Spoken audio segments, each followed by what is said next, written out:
Hello बच्चों, प्रश्न दिया गया है। प्रश्नानुसार अगर पढ़ें तो त्रिभुज ए बी सी का परिमाप हमें ज्ञात करना है। एक हमें त्रिभुज दिया गया है। पहला ऑप्शन है 30 सेंटीमीटर, दूसरा 60, चौथा 45, तीसरा 45, चौथा 15। तो आइए प्रश्न को यहाँ पर हल कर लेते हैं, प्रश्नानुसार चलते हैं।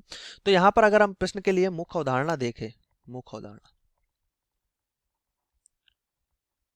ठीक है, और हम त्रिभुज के परिमाप की अगर हम बात करें, कोई हमारे पास ये त्रिभुज है, ये हमने मान लिया कोई त्रिभुज है हमारे पास, ठीक, कुछ इस प्रकार का त्रिभुज है ए बी सी। तो त्रिभुज ए बी सी का अगर हमें परिमाप चाहिए हो, अगर AC की भुजा की लंबाई x है, ये y है, ये z है, और हम लिख रहे हो त्रिभुज ए बी सी का परिमाप, तो इसका जो परिमाप होगा वो तीनों भुजाओं का योग होगा, x plus y plus Z.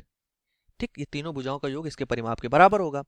और एक प्रमेय की अगर हम बात कर लें तो यहाँ पर अगर हमारे पास कोई वृत्त है, ये हमने वृत्त है, और वृत्त पर स्थित कोई बा बिंदु यहाँ पर A है, तो वृत्त से अगर बा बिंदु से इस वृत्त पर अगर हम स्पर्श रेखा खींचे तो ये दो स्पर्श रेखाएं हो सकती है, एक इधर एक इधर। इस बिंदु को हम P मान लें, इस बिंदु को Q मान लें।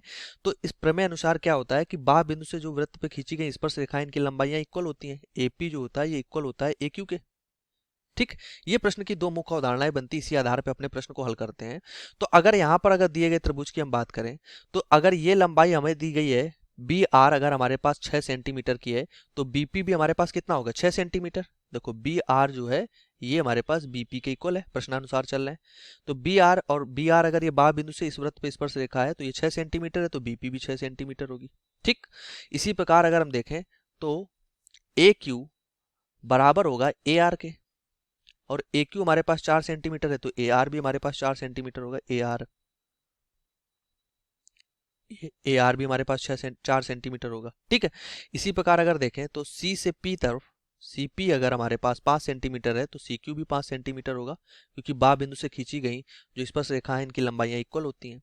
अब ये सारी लंबाइयां हमें मिल जाएंगी यहाँ से। तो अगर हम देखें त्रिभुज की लंबाइयां यहाँ से, तो पहले हम देखते हैं BC पूरे भुजा की लंबाई कितनी हो जाएगी, ये हमारे पास कितनी है, BC हमारे पास BP प्लस यहाँ से PS CP है, तो यहाँ लिख देते हैं BP प्लस CP।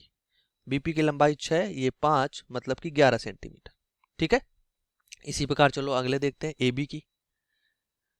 तो अगर हमें AB की यहाँ पर लंबाई चाहिए तो क्या होगा, AB हमारे पास BR और AR के इक्वल है, तो ये AR प्लस BR।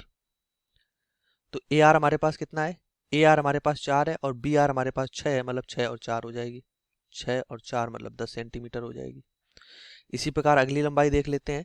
तो ये हमारे पास अब कौन सी बची, AC हमारे पास क्या है,